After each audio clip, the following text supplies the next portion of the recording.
I want to welcome everyone to our program today. And I have the pleasure of introducing Brandon Hurd. So Brandon is a Marist College alumni from the year 2017, and he was willing, to do this program. So we're so happy to have you, Brandon. And he's going to be here today to share some simple yet powerful design techniques on building killer presentations. Agnostic of any experience, discipline, or presentation solution you use. Brandon will cover the use of logos, imagery, colors, typography, space, text placement, tools, resources, best practices, templates, and more.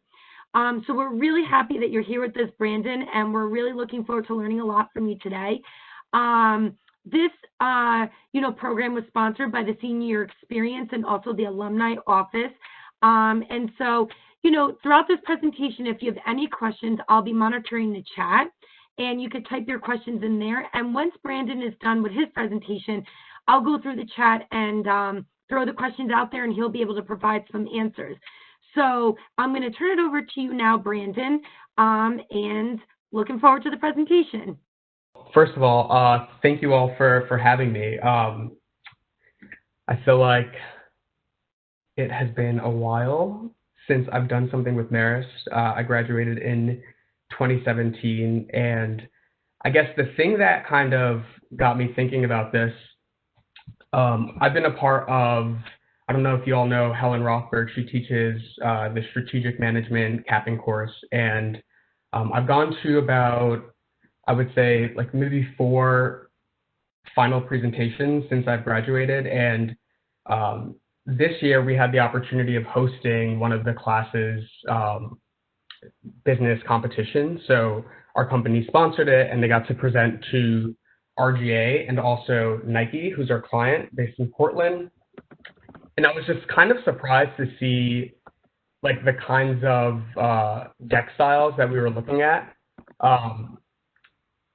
And basically, I realized, there's so many very simple like best practices that I can share with people that can sort of make them stand out.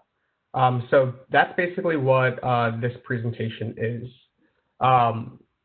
Just for background, this is also a PDF version, by the way. I was hoping to share my screen so that I can sort of get hands-on and like really show you how to do it live. But we're going to be doing it this way now. So as Mary Ellen mentioned, my name is Brandon Hurd. I work at a place called RGA, and I do strategy there. So RGA is a global innovation consultancy. They do sort of 3 different kinds of business. The first is what's called business transformation, and that is basically management consulting, it's branding, it's product innovation, all that jazz. The second arm to their business is marketing transformation, which is responsible for advertising, campaign development, and what's called portfolio optimization. So sort of helping clients like rejigger their sort of like the products that they sell. And then the last bit is called experience transformation, which is all about like design and building webs and apps and things like that. So some of the work that we have done that you guys might know is I don't know if you all have ever heard of bubbly sparkling water, but we invented that. So Pepsi came to us and they said, we want to compete against LaCroix. The sparkling water industry is super stale. Like, let's shake it up and do something. So we created this brand called Bubbly. We decided that we wanted to launch it using Giphy. I think the insight that we found was like Neil Patrick Harris is the most gift celebrity of all time. So we ended up hiring him to be sort of our influencer, and it was the first ever campaign launched on Giphy. And it ended up being so well that they brought that into their own capability. From an experience perspective, we developed the technology that's in the bikes that exists at SoulCycle and Equinox. We also developed like the Nike Fuel Band, their app, things of that nature. And then finally, for the marketing piece, we've done a lot of work with Love Has No Labels. So I'm not sure if you all have ever seen that ad where there's like two skeletons behind the screen, and then they sort of come out and give each other a hug. But we've done lots of work like that. I recommend you all check it out. And I'll have my contact information at the end should you be interested. But for any current Merit students or alum, we do hire across a large variety of disciplines. You don't have to be creative or in marketing. So that is that. And yeah, let's talk about design. So basically, I'm going to walk you through a few things here. So the first is getting to know your template, getting to know your brand, getting to know your tools, any extra resources that might live without, like outside of Google Slides or PowerPoint, and then just some sort of extra credit stuff. So the first bit here, I always say this to people, it's to take 5 minutes to save 50. And what I mean by that is many times when we're working in an existing template, you have the ability to, click on the top where it shows like, what new slide you want to input. So if you're working at a company that already has that template figured out, like definitely stay true to that, use the fonts, the colors. If you don't have one though, definitely create one. So this deck that you all are seeing is one that I created. I started consulting after college and doing it separate from my day-to-day. So it was important that I had a kind of like a brand, and I ended up just building a template for a deck where I can just literally click and input slides because it saves so much time. And that way, every time I didn't have to recreate a format when working on a different project. So what this looks like in Google Slide is literally at the top bar, you generally have things like view, insert, edit, file, all that stuff. What you want to do is hover over view and then click what's called the master slide. And when you click that, it opens up a bunch of different slide layouts. And what you can do is go in and customize them. So you can like drop in lines, you can drop in photos, you can drop in text with the appropriate fonts, and it will always stay in that photo, in that space, in that layout, in that grid. So it's super helpful. And then while we're on this, since I can't actually show my screen and do this live, there's some other features that are really important to know. So there are guides, which is under show ruler here. And guides are literally like guides to help you format and sort of lay your photos out. So I think we skipped a slide here. Brandon, not to interrupt you, which slide are you on? When you're going through, it was still on the first slide, so I just want to make sure that the participants are following you. I am on, let's see. Oh, I see. Keep going. Okay. FRGA, that's me. Okay. These are a series of unfortunate events. And then if we go to the next slide, and one more. So this is the slide I'm on. Okay. So just let me know. Yeah, just let me know when you want to go to the next slide. Okay, sweet. So yeah, this is sort of what I'm talking about here, where you can sort of see that there's a slide master that you can click into. So on the right side here, this is the top bar where you would hover over view, click slide master, and then go in and be able to sort of truly customize your template. So that way you always have it whenever you need to quickly get started. And then underneath that, you have what's called guides. Guides are really helpful because if you want to remain consistent in terms of like how you align photos, how you align text, it's really helpful. So basically, when you click into guides, it will have a horizontal line in the middle of your screen and then a vertical line in the middle of your screen. And you can sort of drag that so that way every time you're like dropping a photo or sliding a photo somewhere, it sort of attaches right to that line. So you never have to worry about, moving the arrow key over to make sure it's like perfectly straight or perfectly, in place. And that way everything sort of snaps into place. And you can add as many guides as you need, especially for things that get a little bit more complex. So we can go to the next slide. So personally, the thing that I always do before I get started is, choose my colors. And this is a personal thing.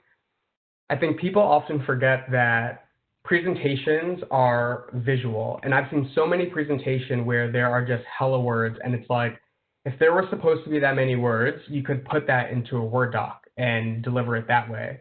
But the whole idea of a presentation is that you're visually communicating something. And whatever it is you're communicating, I like to think of myself as a salesperson, because at the end of the day, your job is to sort of sell in whatever it is that you're presenting, whether it's a thought, whether it is research, whatever the case may be. And depending on your audience, you really want to make sure that that information is as digestible as possible.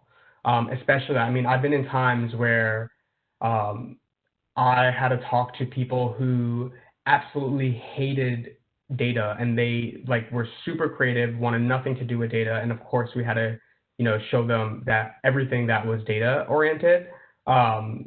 So that was sort of a challenge on its own, but there's ways to work with data and make sure it looks compelling. So the first thing I do here is choose my colors, because as soon as I get my design out of the way, I don't have to think about it and spend so much time going slide by slide on what exactly I want to show and how. So my colors here are bright and energized, because I tend to be an energizing person. If you click to the next slide, you can sort of see sort of like the ratio and how you can use darker colors as well within the same field to contrast. So I will share one of my secret weapon tools to help me find colors like this. And depending on your style, again, depending on your audience and the brand you're working on, or the brand that you work for, you'll know sort of how to make these colors work for each other. If we go to the next slide, you can see like the darker version of this pink hair works really nicely. If you go to the next slide, you can see that white obviously works very nicely. You always want to make sure that your colors are able to work with both dark and light. If you go to the next slide, same thing here. So this is more of the darker form of this purple, sort of having more of the center of attention, and then the lighter parts to the words standing out. Cool. And we can go to the next slide and one more. And then here's just showing like the inverse of what that looks like. So it still kind of looks nice. It doesn't look, too distracting, and I think that is extremely key.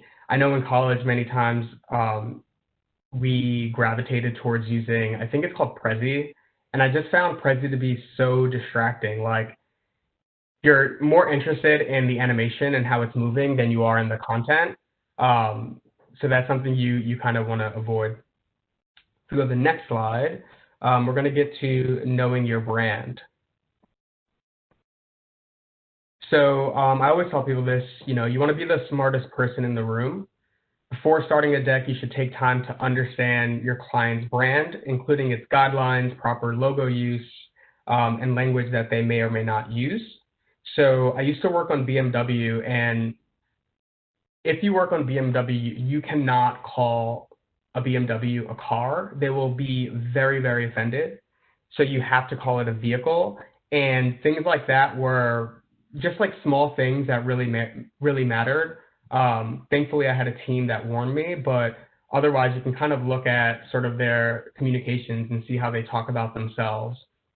So if we go to the next slide, a lot of brands, depending on whether you are an agency and you have a lot of clients to work on, whether you are in the hiring process and you're trying to show your work, or even if you work at an actual client where maybe there isn't very clear brand guidelines. This is sort of my approach to understanding like what is the essence and tone of the brand and how do I bake that into my presentation. So the first thing you should always do is obviously you can just Google brand guidelines, or if you work at a company or you have a client, they might send you this in advance. Sometimes they don't always do this. So for me, I look at brand guidelines online.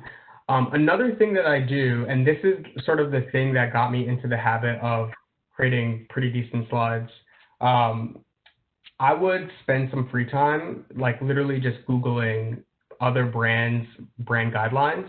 So I would look at Sony's, Google's, and these are companies that pay millions and millions of dollars to have their guidelines sharp. So you can sort of learn the nature of how to work with brands and be able to apply that thinking into, your own formats. The second is product and services. So experiences, colors, and all that stuff that live within the actual product itself can tell you a lot about a brand. So take Bubbly, for example. If you know anything about Bubbly, it is super colorful. So obviously, if you are doing something for Bubbly, you want to make sure that your color palette has that same kind of energy. And then lastly is brand essence. So let's say you don't have access to the former two things. It's always easy to just look on social and see how are they talking about themselves? What does their feed look like? What's the vibe they're giving off? What kind of images are they using? And sort of bake that in as well. Again, you are selling something, and you want to make sure that you have that power of persuasion throughout your deck. Go to the next slide. Using logos correctly. So this was a piece that I wanted to show you all live, but when you're looking for logos, I tend to use Wikipedia, or you just do a general Google search. So when you're Google searching, at the top right corner, there's a drop down that says Tools. What you want to do is click that and click File Size, and make sure that the photo you choose is always large. So I think the dimensions on the photo might say like 1,000 something by 1,000. Like I always go for photos that have the dimension size of 1,000 and up. And sometimes when I'm Google searching it, if I don't want like a white background behind it, what I'll do is type in PNG or transparent.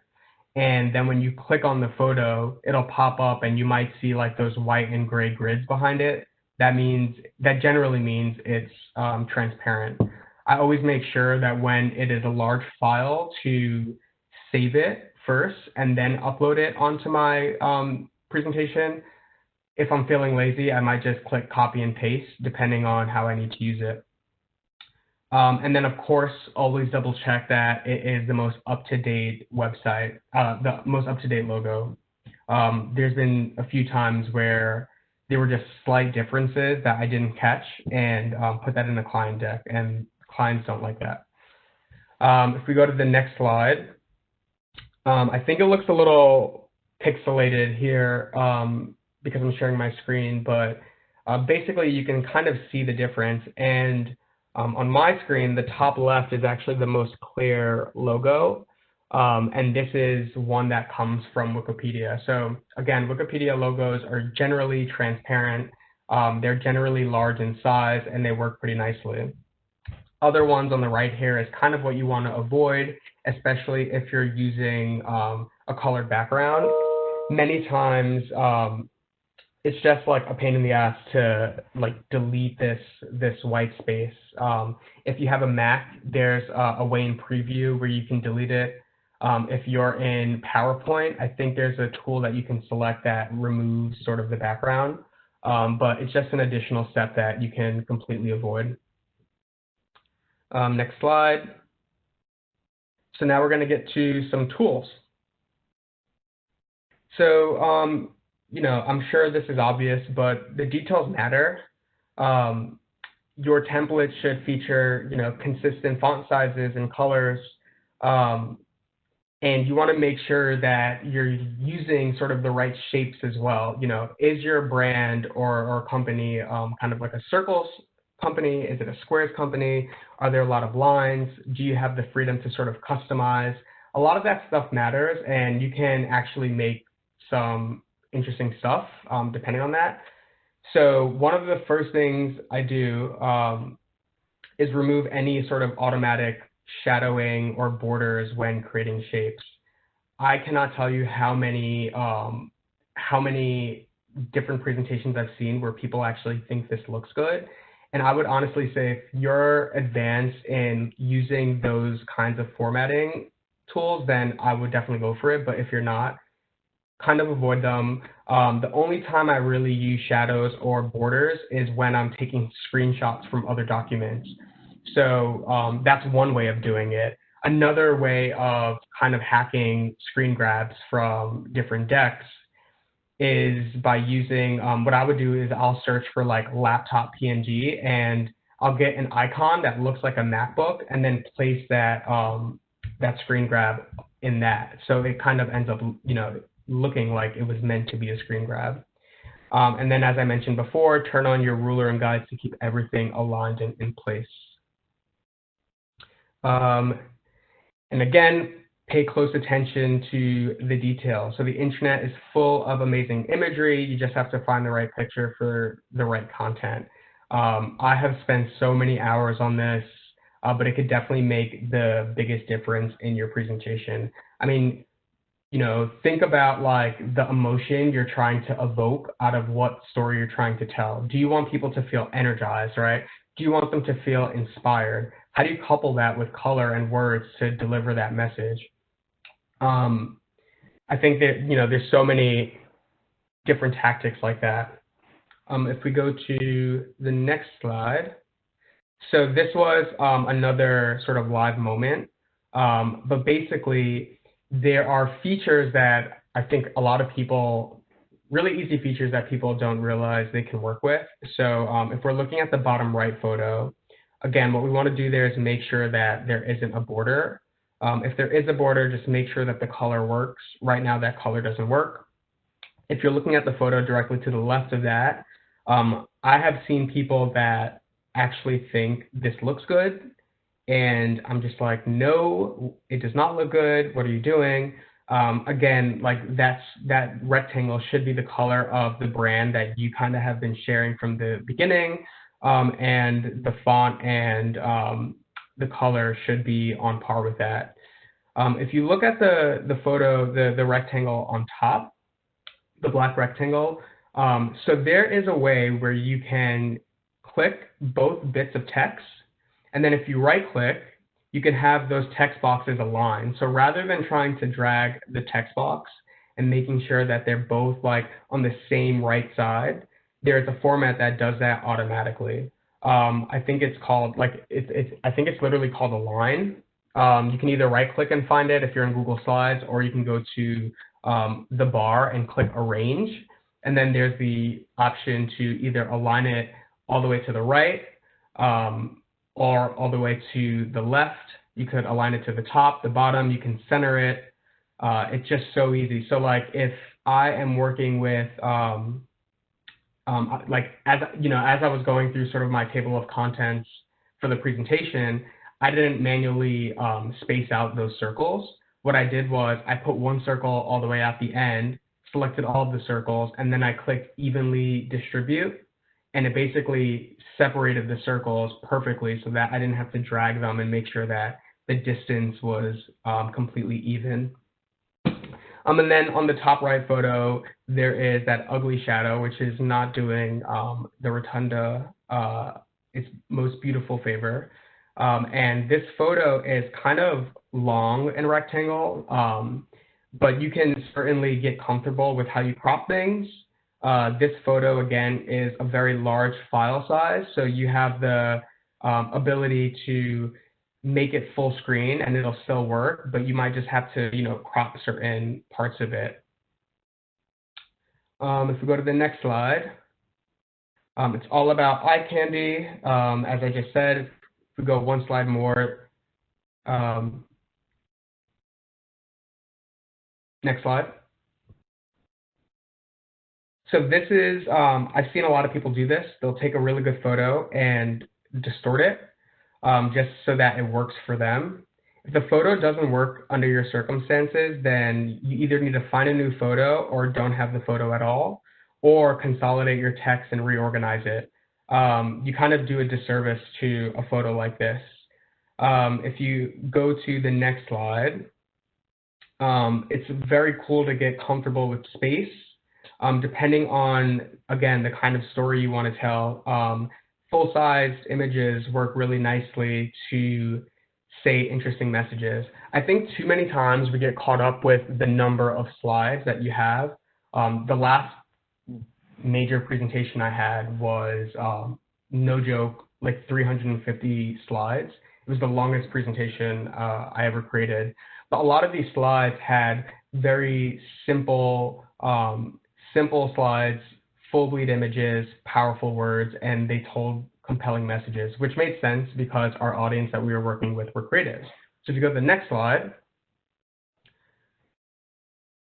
there's like other simple things you can do to sort of emphasize the point you're trying to make. So some of the things I do with photos like this, I will recolor it. So if you click Format Photo, you can recolor it to make it black and white. Other times, I actually keep the photo as it is and then just decrease the brightness. So I make it super dark, enough so that you can see the photo, but dark enough so that you can add text over it. And then you can obviously play around with words and phrases to emphasize, the point you're trying to make. So you can say reach higher if it's something that is like motivational.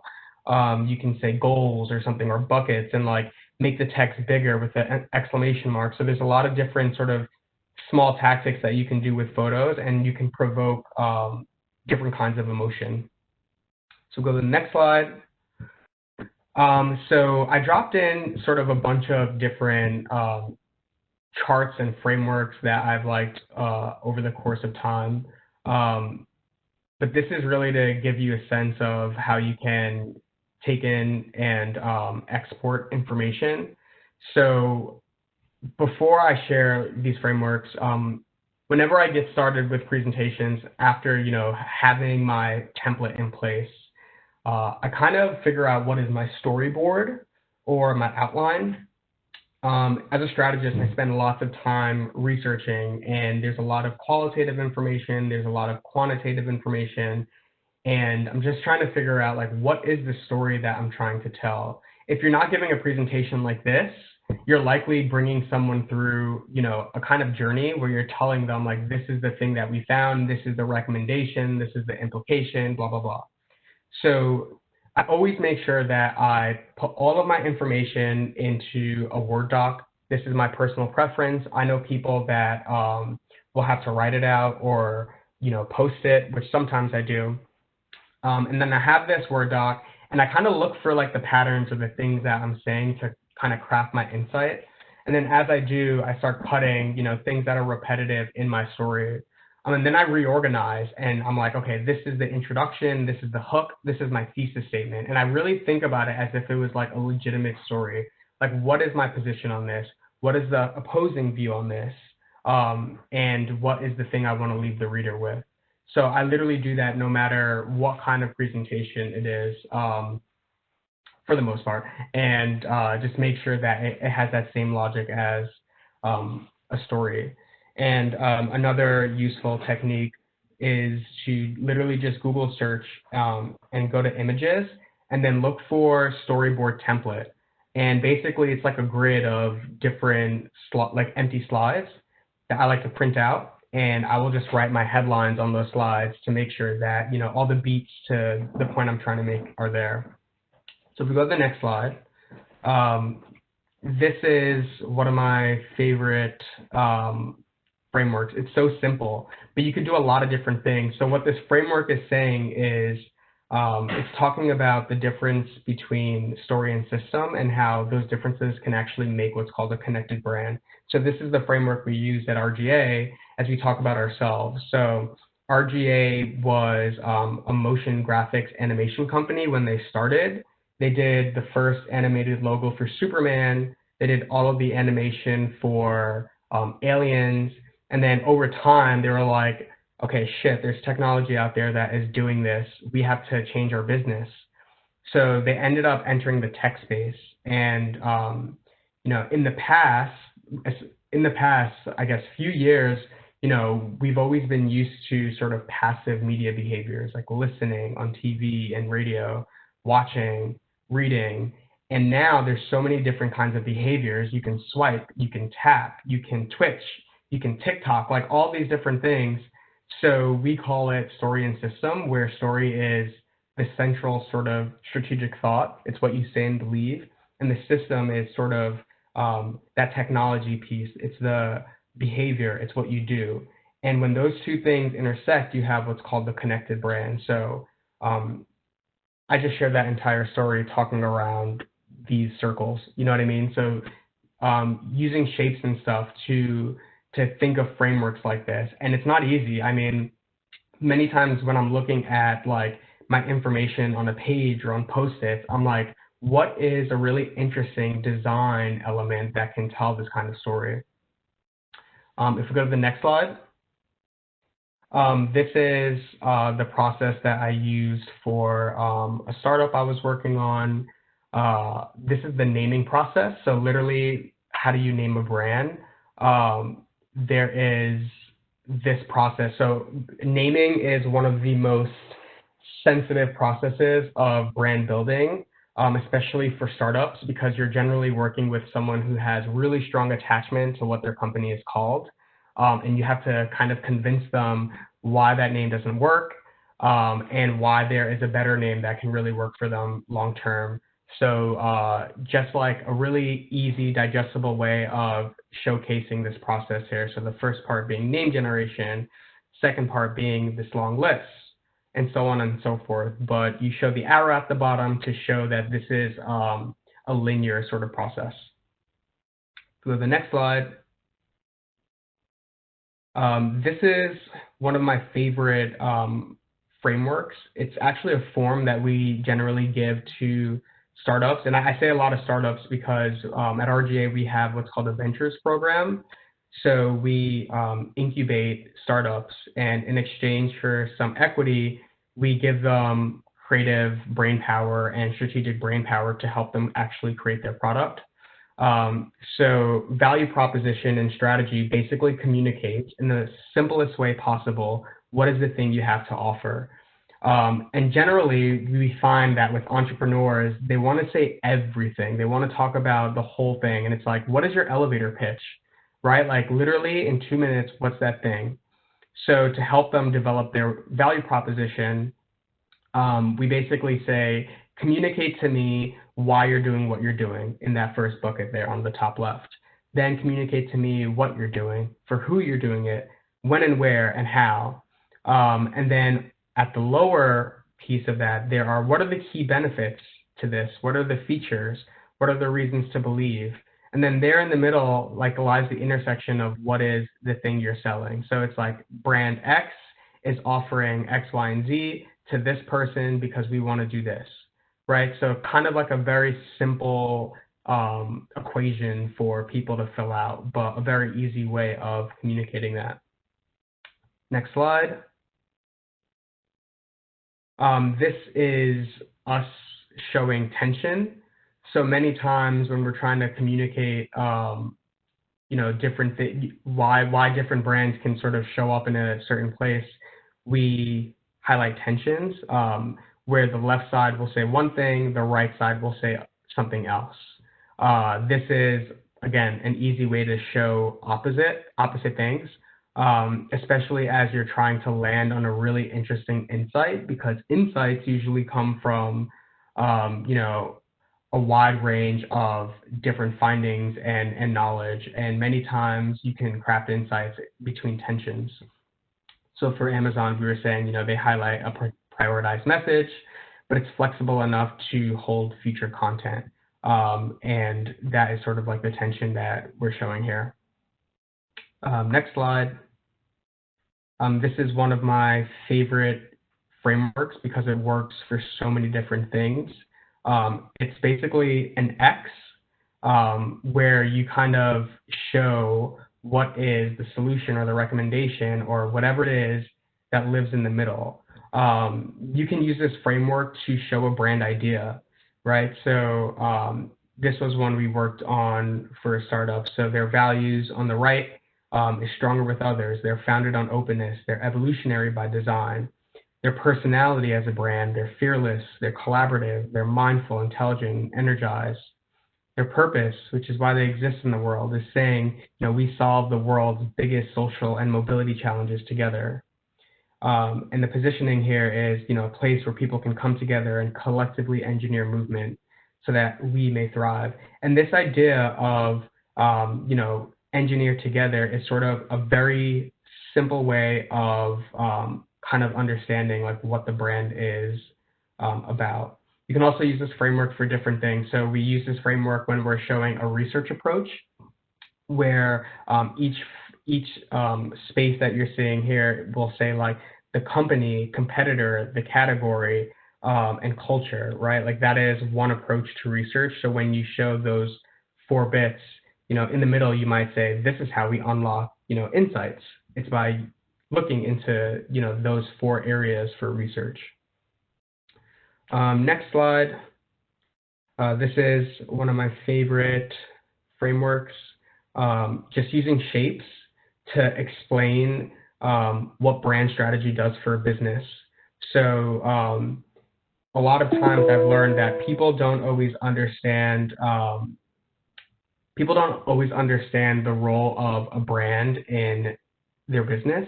So what we did here was kind of show like you can use the brand as a filter to your business strategy, and that filter will ultimately inform your product development, how you show up in marketing, your sales approach, who you hire, and so on and so forth. So again, a really simple way of showing how something can be a filter and what comes out of that filter. Next slide. And this deck should be done in 5 minutes or so, by the way. Another good one here. So this is showing like a hierarchy for a brand opportunity. So starting with like a mindset, getting to the shared point of view. After you have that, you can jump into the experience approach.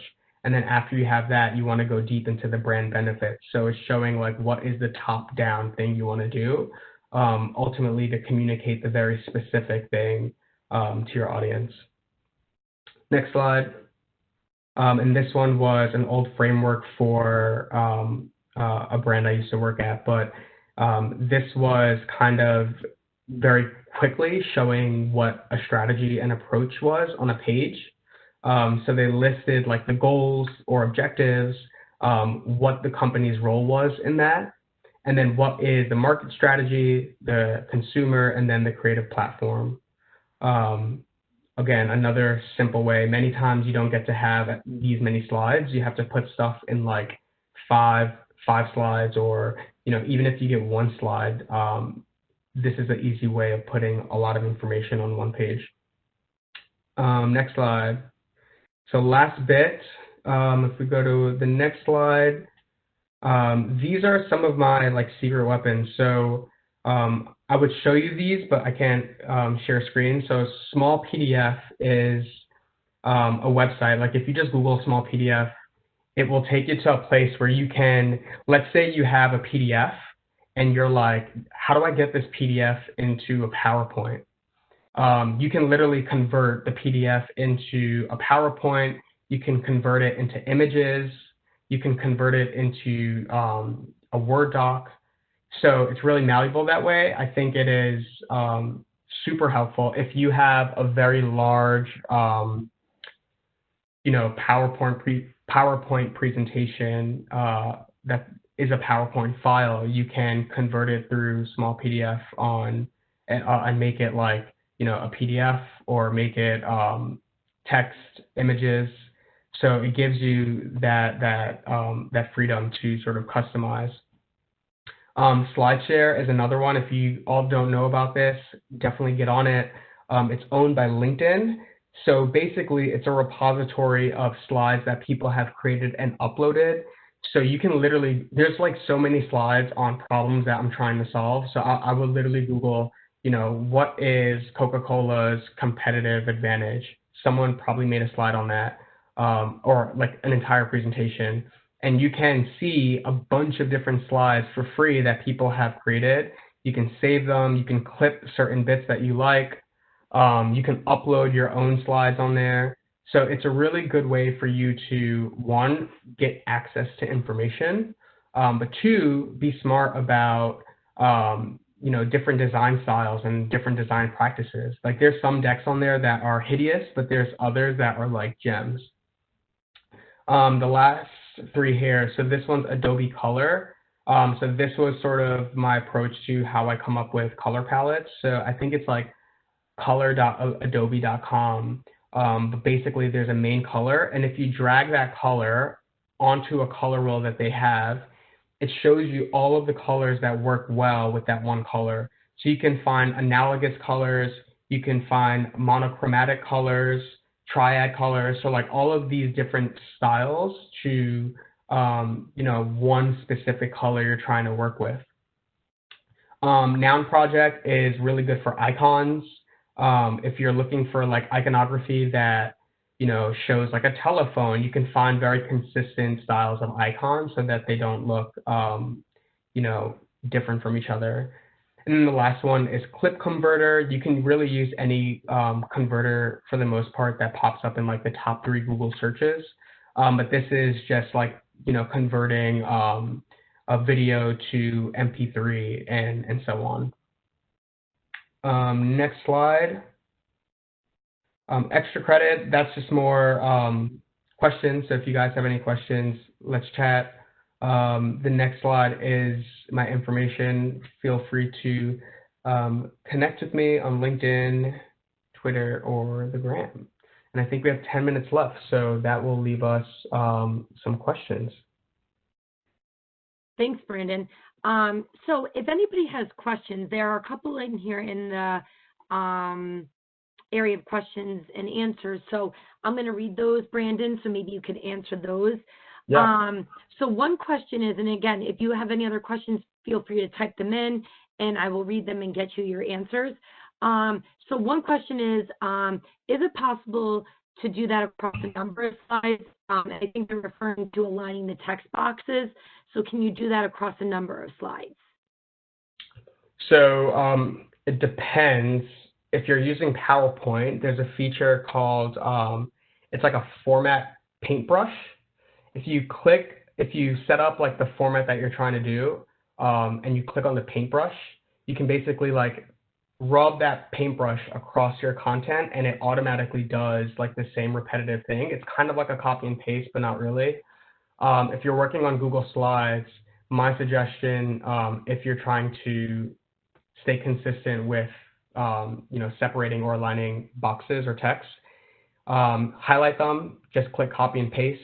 You can also click duplicate slide, and then it will just literally copy the entire slide as it is, which works better sometimes because if you click copy and paste, sometimes you get like formatting issues.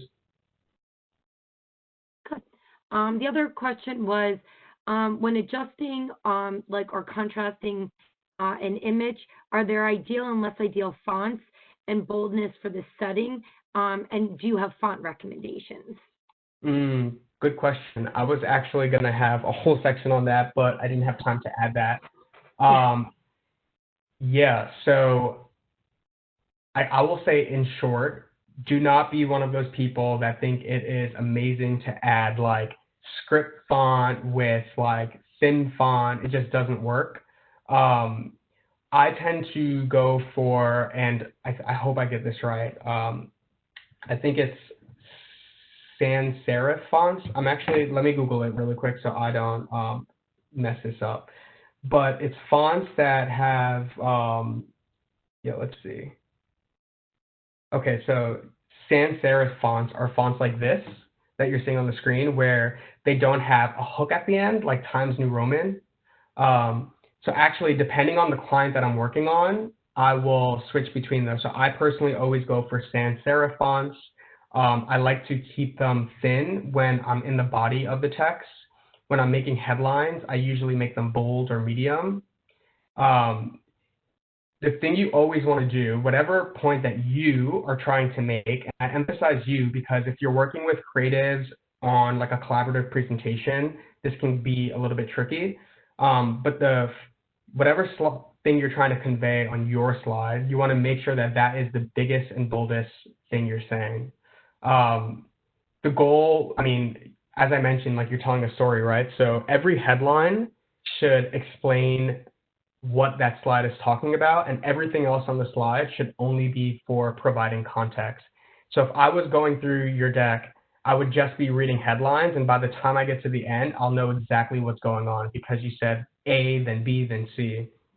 And then finally, when I use serif fonts, I actually use this for more conservative brands. And this is like a weird psychology, but the more conservative you are, people tend to gravitate towards serif fonts. So those are like the Times New Roman, which makes sense. And then you have, I guess, the more like liberal approach or democratic approach, which is more sans serif. So if you ever look at like political signs, look at which fonts are actually sans serif versus serif. So my favorite fonts in Google Slides, I use Work Sans, which is what you're looking at here. I like Roboto, which is a cool one. Helvetica is always simple. If you're trying to have like a very simple font, I recommend sticking with Helvetica because it has a light mode, a medium mode, a heavy mode, and like a darker mode. Yeah. Perfect. The other question was, do you ever build out your PowerPoint assets in Illustrator first, or do you feel that PowerPoint is robust enough to make all the assets in app? So I will say, always try your best to do it and be an expert in app, because not everyone is going to know how to use Illustrator. Illustrator is really good if you're trying to create your own like iconography and like really tweak details to things like text, and again, icons. But a lot of people aren't experienced in that. I personally don't use Illustrator. I have a lot of creatives on my team that do. So if we're pitching a brand and we really want to customize our frameworks and icons for that brand, then we will use Illustrator for sure. Like we will edit logos and like down to the nitty gritty, which can take a very long time, but it ends up creating a really nice presentation. It goes back to my point earlier that the details matter. So if you have time for that and you're good at that, definitely do it. Excellent. Another question is, how often are you incorporating video into your decks, and are there best practices to maintain quality and incorporate text around it? Yes, good question. I also had a video in here. Yeah, so what I like to do is, it depends on the context. Personally, I like full bleed videos, and I just use up the entire screen like that because it kind of lets you focus on that, and it doesn't look bad. So if you're in Google Slides, obviously you're embedding YouTube videos. If you're in PowerPoint, you're actually uploading files. Again, I tend to make it big.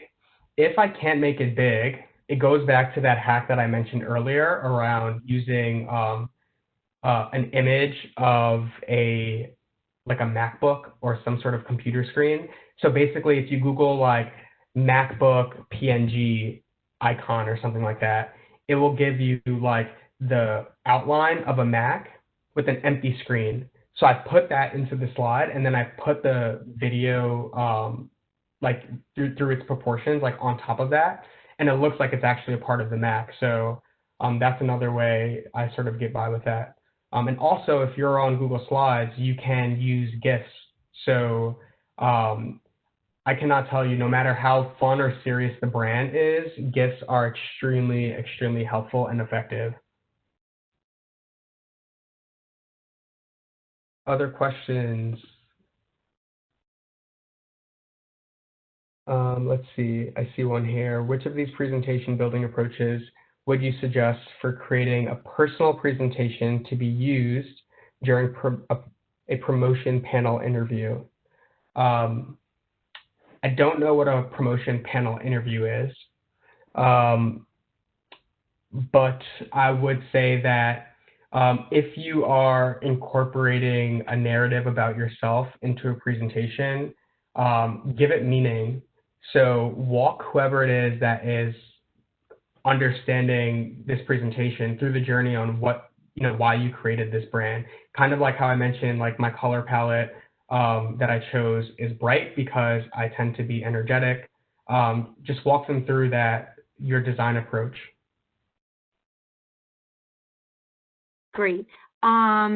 Another question here, Brandon says, maybe I missed it here. Hold on a second.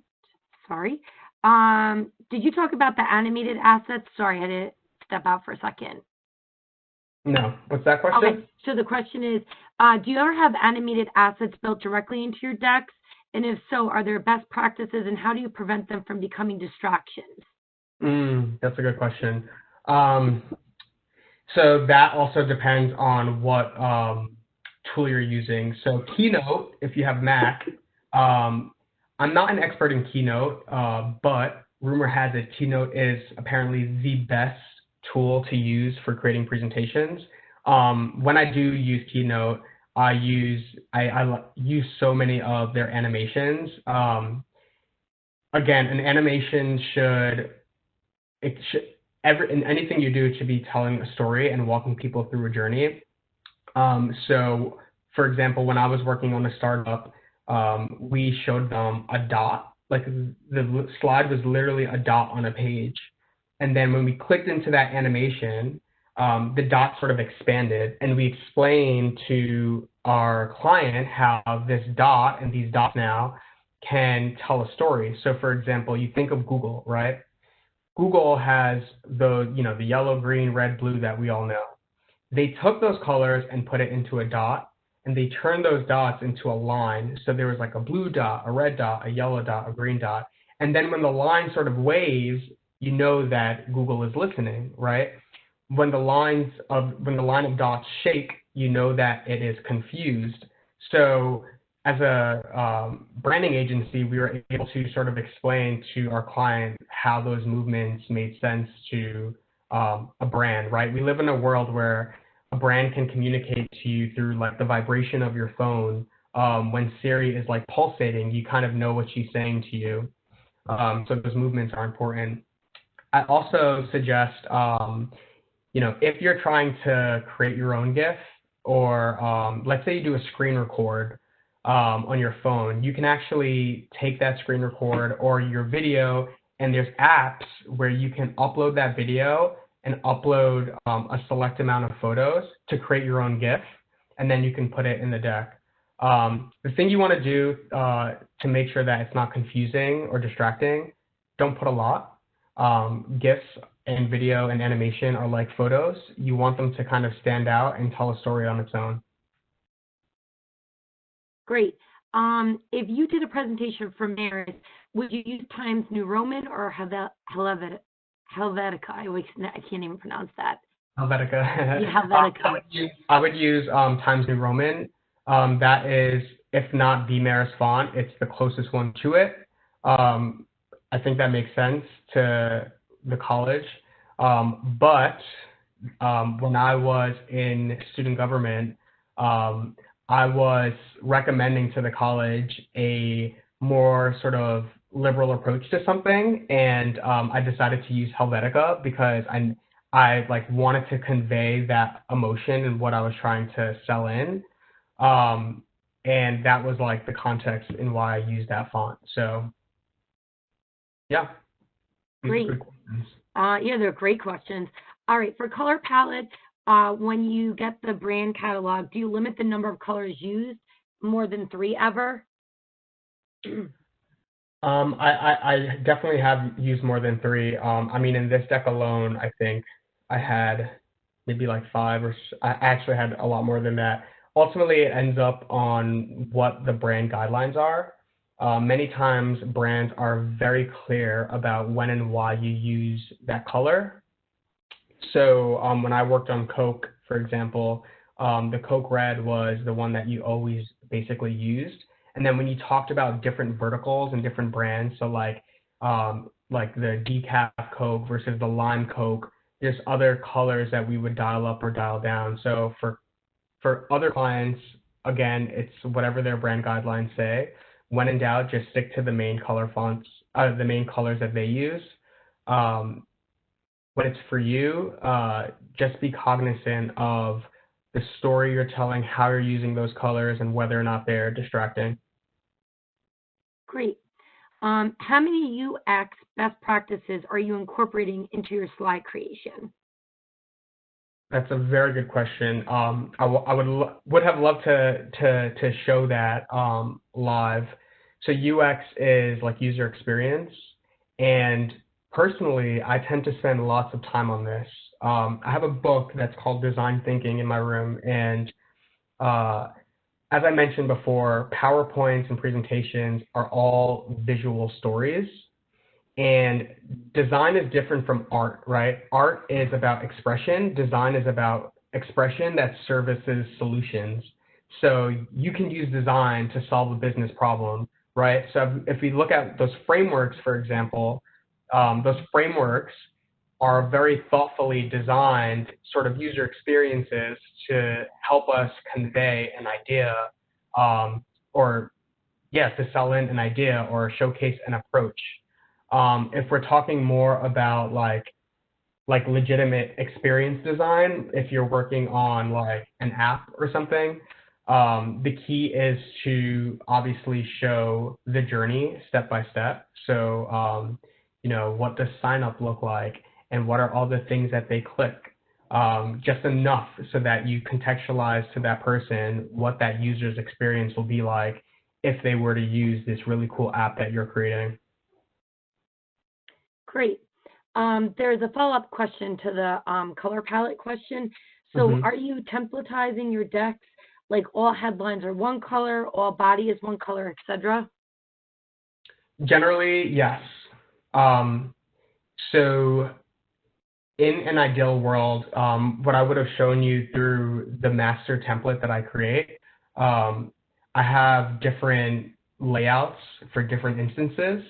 So if I am on like a header slide, for example, kind of like how we started, how it said like, "Hey Maris," whatever, that's big, bold, right there in the middle. That's probably going to be my main color that I use. Um, the body color of the text, I tend to keep a little bit darker, um, and I kind of keep that consistent as well. And the thing about color and where you align your text, these things serve as a wayfinding tool. So when people are when you're going through a presentation, after you get through, let's say, the first like 5 slides, your audience should have an understanding that when they see this layout with these colors, they can understand what it means. So one of the things that we would do is, we will do audience development in when we do marketing stuff, right? So we'll say there's the target audience A we have to go after, target audience B, C, and we'll like really dimensionalize and unpack information about that audience. So because we don't want the client to get confused, we'll color coordinate. So, audience A is everything red, audience B is everything blue, audience C is everything orange. And that way they understand that this slide is still about this person, right? So color can be a wayfinding tool. It can help contextualize. It can, just show people like what is the thing that they're looking at. Great. So going back to the book you were talking about, Brandon, could you show us the book if you have it in your room, and or what the name of the author of the book is, so just people maybe Yeah, if they want to buy it? I will run and get it. Give me 2 seconds. Okay, no problem. Sorry.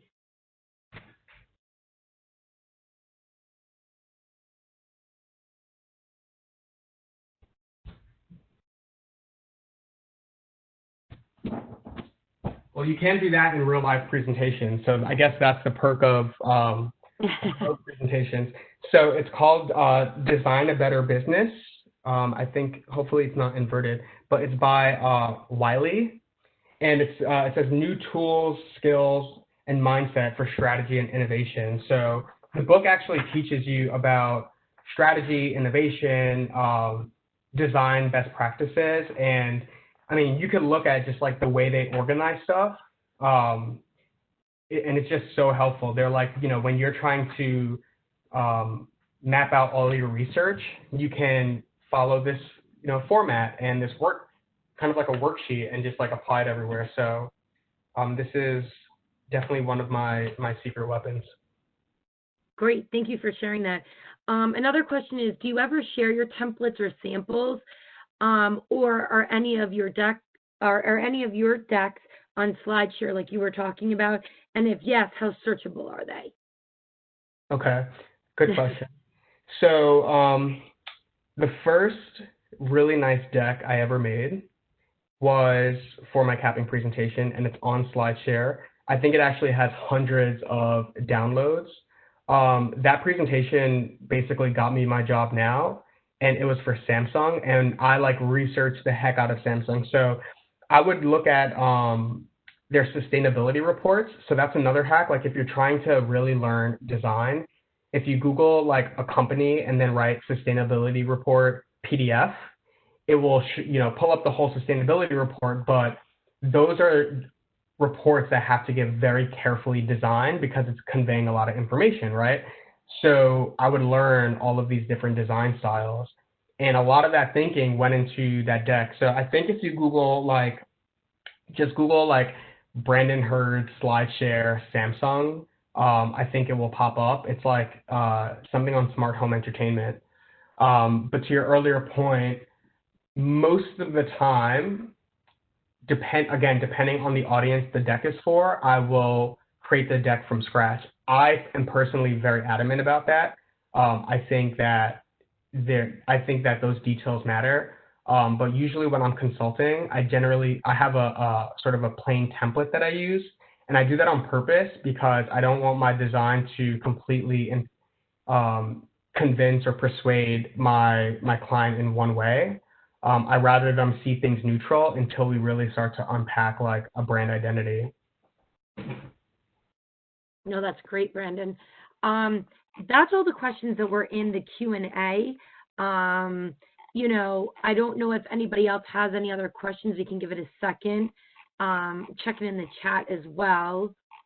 But I think I got everyone's questions. I did see, Mary, hi Mary. I did see a question here on larger budgets. So those tools that I suggested are all free, by the way. You don't have to pay for them. Photo editing tools, I'm not too sure for PowerPoint, but I have an app on my phone that I use called Snapseed, and it's basically like a pretty professional photo editing app software.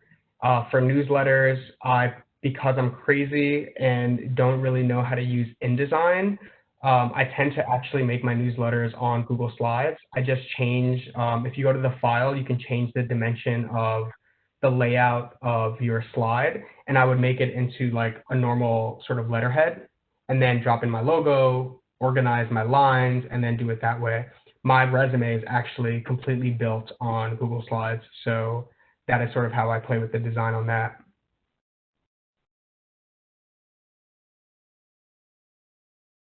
Cool. I think that's everything, right? I just want to make sure. And again, Brandon, thank you so much for doing this. This was so informative. One of the actual Q&As said, please pass my thanks over to Brandon. It was super informative. So again, if you have any further questions, you can always reach out to Brandon on this last slide through LinkedIn or Twitter. I will send this too. What'd you say? I'll send this to you. Yes, and yeah. I will definitely, we can get it out to the participants. I'm able to pull this afterwards, if they gave me their email address, and I can get that out as well. And I'll also send it to the seniors as well, and senior experience, so they have it too.